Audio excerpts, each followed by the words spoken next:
Olá pessoal, sou o Juscelio, novamente para a gente conversar sobre uma coisa que eu não gosto de falar, sabragem. Por que eu não gosto de falar de sabragem? Porque é uma alegoria praticamente, né? O que se conta do sabragem era que Napoleão, quando chegava das batalhas, né? Para quem conheceu, nem que seja ali pelo Google Earth Paris, tem ideia de que todo canto tem um monumento, monumentos são altíssimos, né? Napoleão é desse tamanho, era um sujeito, era o próprio pavão misterioso, ou nem bem misterioso era, né? Mas Napoleão gostava, assim, da pompa, da circunstância e gostava da... tinha vários hábitos notáveis, tipo das sabragens, que ele chegava naquele seu grande tamanho, descia de um cavalo branco, inclusive, né, e ganhava uma garrafa, aliás, descia nada, eles que chegavam lá com a garrafa de champanhe para ele, champanhe, né, estavam na França, e ele então fazia a degola, porque ele era mau, né, ele fazia a degola do champanhe. A gente imagina que na época ele deveria tão simplesmente pegar o seu sabre e sabrar como o champanhe vinha, né? Mas hoje a gente costuma fazer um pouquinho diferente, mais adiante a gente comenta o porquê. Mas independente das origens folclóricas e tudo mais, né? Por que eu não gosto do sabragem? Porque este negócio de vidro chamado garrafa, ele foi feito para a gente manusear ele com a mão, né? Nesse caso, eventualmente com saca-rolhas, quando tem quebra da rolha do espumante, que é inclusive um pouco perigoso, mas ele não é feito para a gente manuseá-lo com uma faca e quebrá-lo efetivamente. E a chance de erro sempre existe. E eu não. Além de eu achar uma coisa extremamente brega, parece que a gente quer dar muito mais importância para mise-en-scène do que propriamente pelo a qualidade do serviço e tudo mais, é perigoso, tá? E eu infelizmente não tenho vergonha nenhuma de mostrar, mas não tenho. Já estourou garrafa duas vezes em aula, tá? E podia ter ocasionado acidentes sérios e eu resolvi que eu não ia fazer mais isso em aula. Mas daí quando a gente não faz, corre o risco, tem um outro problema, daí as pessoas fazem por conta. Então a gente tenta minimamente, uh, e não exatamente ensinar, mas dizer, é assim que se faz. Recomenda que faz? Não, não recomendo. E claro, eu não estou não estou na instituição e vou pedir que vocês adotem este utensílio lindo e maravilhoso como um sabre, tá bom? Lindo, vocês estão vendo? Até da Tramontina, ó, de grande classe. Então, para a gente falar sobre sabragem, por tal assunto, primeira coisa que a gente faz, como eu comentei, talvez seria, provavelmente Napoleão recebia a garrafa e tocava do jeito que dava, tá? Primeira coisa do porquê que eu recomendo tirar todo esse colarinho, ele pode ser um freio pro sabre, então eu particularmente prefiro que seja removido o colarinho.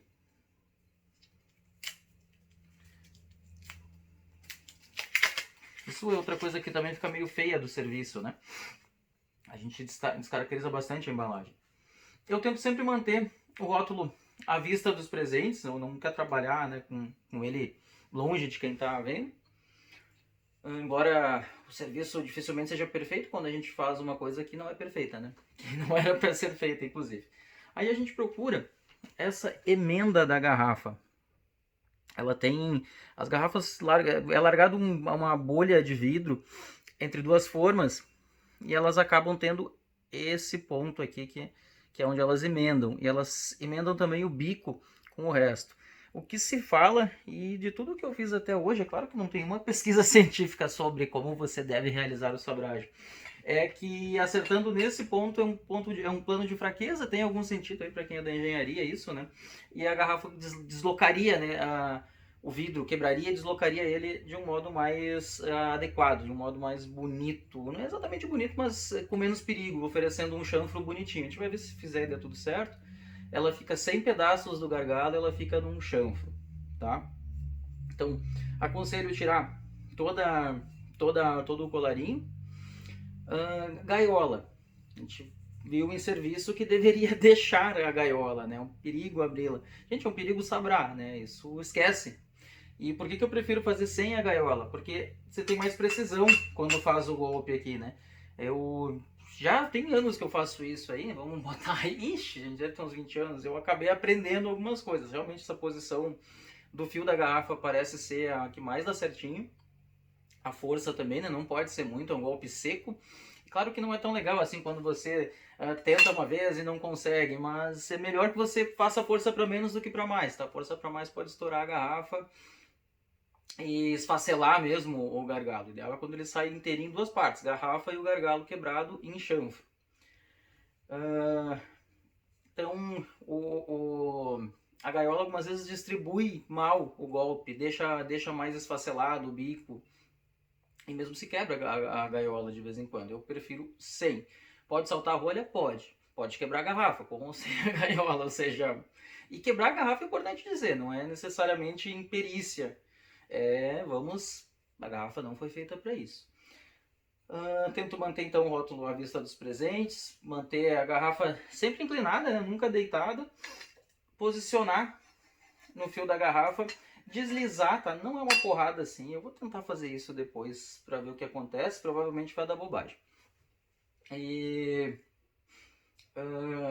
tirou o envoltório, tirou a gaiola, a gente vai fazer então a sabragem, vai se afastar das pessoas, de preferência que elas estejam atrás, isso evita vários problemas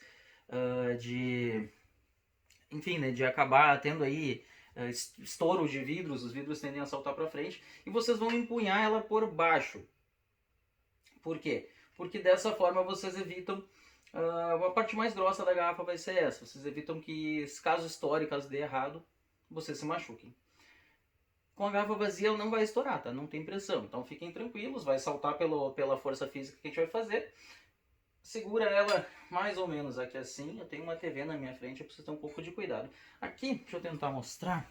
Ela estaria, eu acho que eu não vou conseguir, bem em cima do fio. E vocês vão...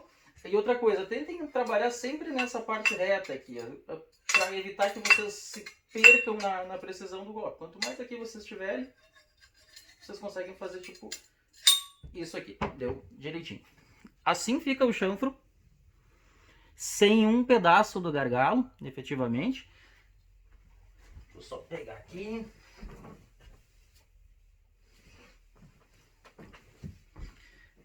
Assim fica o gargalo. Assim fica o bico da garrafa. Quase sempre ele deixa um pedacinho bem afiado do lado oposto de onde a gente faz. Não brinquem com isso, isso é uma lâmina efetivamente, tá? E não se esqueçam que não pode, vai provavelmente saltar por mais gelado, é importante que seja bem gelado o espumante, não esteja agitado, né? Seja para evitar que estoure, seja para que não saia muito gás, né? Muito espumante, tenham sempre uma taça perto para servir, mas provavelmente vai sair um pouquinho, no mínimo a espuma chegar até a borda, mas o que eu ia dizer é não tomem, vocês poderão, eu já vi isso acontecer. Quase acontecer, né? Foi aquele não. E claro que as pessoas não deviam estar muito bem nessa altura da vida. E assim nós teríamos o sabrage feito. Só aproveitando que a gente tá com essas duas garrafas, essa aqui é um espécimen da Veuve Clicquot, infelizmente alguém manchou quando fez a pintura da casa. Veuve Clicquot um champanhe clássico, né? Um champanhe brut, esse rótulo é o antigo. Ele mudou um pouquinho, na verdade ele continua igual, mas a escrita dele hoje de só Veuve Clicquot, tá mais comercial. É um champanhe clássico que eu admiro bastante, né? O problema é que ele custa 300, eu não sei, faz tempo que eu não compro, 400 provavelmente. Mas eu admiro muito, porque é uma das maiores casas de champanhe, tem no mundo inteiro, e se tomar um Veuve Clicquot hoje, tomar daqui a 10 anos, bem que é um exercício futuro, vamos fazer o contrário, eu tendo tomado aí há mais que 20 anos atrás a primeira vez, e tendo tomado constantemente durante a vida, eles têm um padrão perfeito, a forma de fazer a assemblagem deles é respeitável, invejável, e eu acho o Veuve Clicquot das marcas grandes a melhor dessas mais comerciais. Eu depois Pommery eu gosto bastante, o Moët Chandon eu acho um pouco mais doce, menos cremoso. Eu gosto muito do Veuve Clicquot. Tem coisas melhores? Talvez sim, casas menores, só que não se acha tanto. Lá na França é mais fácil. Champanhe é caro também na França, tá? Um vinho bom tu encontra lá por 8 euros, já puxando bem para cima. Champanhe, equiparando assim uma denominação a champanhe, 16, 18, 20 e tantos euros, tá? Um Veuve Clicquot deve estar uns 24 euros, estou supondo, tá? E esse aqui é o Aurora Brut, que é um espumante brasileiríssimo aqui. Ele é 100% Chardonnay, se eu não estou enganado, não tenho essa informação aqui, quase certeza que sim. Mas é importante dizer, esse espumante ele é o espumante método Charmat, bem típico da Serra Gaúcha, a 30, 40 reais talvez. E, do meu ponto de vista, mostra todo o potencial que se tem nesse país e naquela região em especial para produzir espumantes. À medida que a gente tem um espumante barato, simples, muito gostoso, com uma boa complexidade, muito típico do que é o espumante brasileiro, que para mim não é o segundo melhor do mundo. A Itália deve ter coisas muito mais de exceção, mas a gente é talvez o primeiro em minha opinião, a gente é o primeiro em espumantes que tenham volume e qualidade, tá? E preço.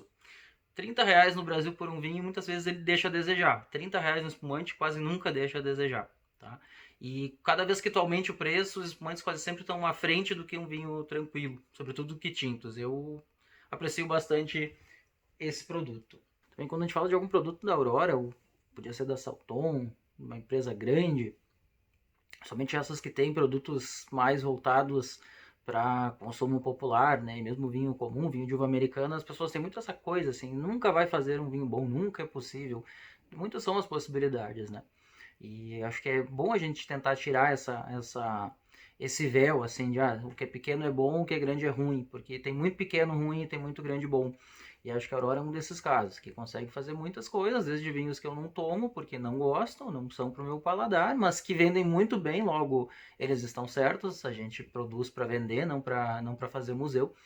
E também fazem produtos muito bons como esse espumante. A gente tem que pensar também que isso é uma tendência, né? Num país em que a uva não amadurece, numa região, nesse caso, que não amadurece muito bem, em grande parte das vezes, e que mesmo quando amadurece bem, você tem uma vantagem para brancas, você produz bons brancos. Quando você imagina que brancos são produtos que com uma boa tecnologia você consegue produzir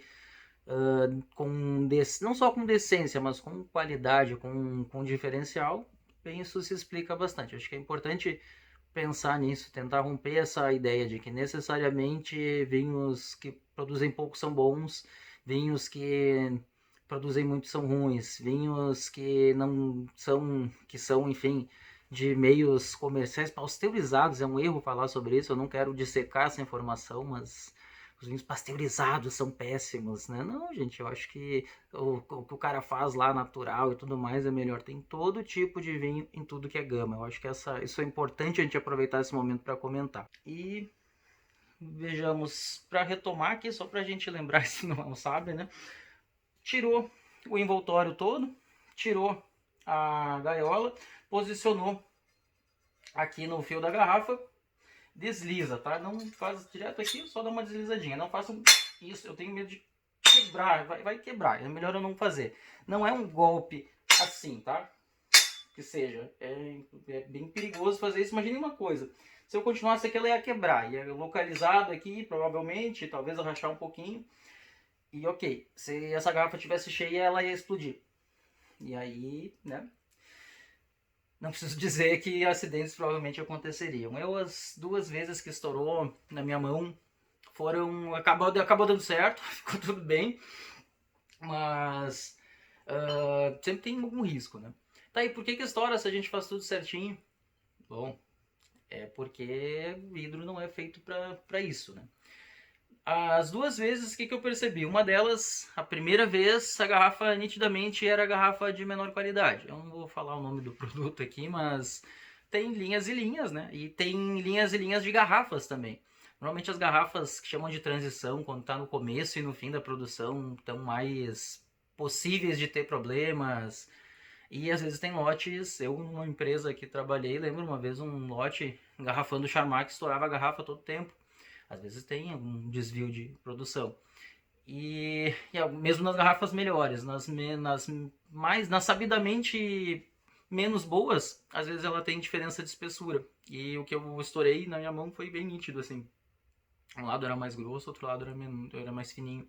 E aí ela estoura exatamente no lado mais fininho. Uma vez um colega aqui em Porto Alegre botou uma caixa, também não vou dizer a marca, de um Prosecco em cima da mesa, estourou. Eu, se não tivesse perto, ia duvidar. Assim, pode ter problemas, tá? E a outra vez era a Fosca. Eu evito garrafas de formatos diferentes, tá? garrafas com friso, com detalhes e fosca. Isso para mim foi uma coisa que me chamou a atenção, de que possivelmente seja ali um desgaste, alguma coisa assim que possa fazer a garrafa se tornar mais suscetível. Também é importante dizer que isso é um procedimento feito em bebidas com gás e com bastante gás, tá? Por quê? Porque vocês precisam ter certeza que qualquer vidro que possa quebrar aqui, e tá, mas a gente viu que saiu 2 pedaços perfeitos. Ok. As coisas às vezes acontecem em níveis que a gente enxerga, que a gente não enxerga, e assim poderia ser com um pedacinho de vidro, e o fato de não enxergar não quer dizer que ele não faria mal, né? Não teria potencial de fazer mal. Então, de todo modo, o que a gente precisa é que ela tenha gás para expulsar qualquer vidro que porventura se romper. Agora, quando a gente tem aí algum espumante mais velho, talvez a gente nem consiga fazer essa bragem, né? Quando ele tiver pouco gás, quando a gente tiver bebida sem gás, não vai ser importante, não vai ser talvez nem possível, porque se for arrolhada vai ficar presa. E mesmo que consiga, o risco de ter algum caco é grande, então a gente precisa também evitar esse tipo de coisa. Tá? É bem importante saber que nós somos os responsáveis pelo que servimos e por qualquer etapa desse processo aí de servir o cliente. Então é bom ter esse cuidado. E, por fim, não façam. Se for fazer, treine com garrafa vazia, nunca vai se machucar, a menos que faça uma coisa muito barbaridade. Mas há um risco, eu não posso dizer que não. E não é elegante, é espalhafatoso, tá? Então, somem aí, façam a curva do que seria interessante, né? Se seria fazer essa coisa toda, ou se seria abrir normalmente, sem fazer escarcéu e fazer um serviço mais adequado. Às vezes a gente acaba confundindo uma coisa com a outra, né? Serviço que chama atenção com um serviço bem feito. E eu diria que serviço bom é o serviço que não chama atenção. Que as pessoas estão ali, elas são servidas e isso acontece de um modo que flui. E isso não quer dizer que o serviço não vá. Ah, mas se ele não chama atenção, a pessoa não está nem aí. Não, pelo contrário, é o serviço que ela entende que foi bem realizado. Toda a lógica do serviço é ser o auxiliar daquele momento e não ser o protagonista, não fazer ali o momento que a gente vai parar para mostrar o serviço. E isso é um dos grandes motivos também porque eu não gosto do sabragem, mas é mais ou menos isso aí. Tenham cuidado quando forem fazer e preferencialmente não façam em ambientes com mais pessoas. Em resumo, mantenham isso como uma alegoria que é, e se acharem que precisam saber fazer, treinem e deixem para o dia que alguém pedir, né? Enfim, e é mais ou menos assim que eu lido com essa questão. Obrigado, até mais.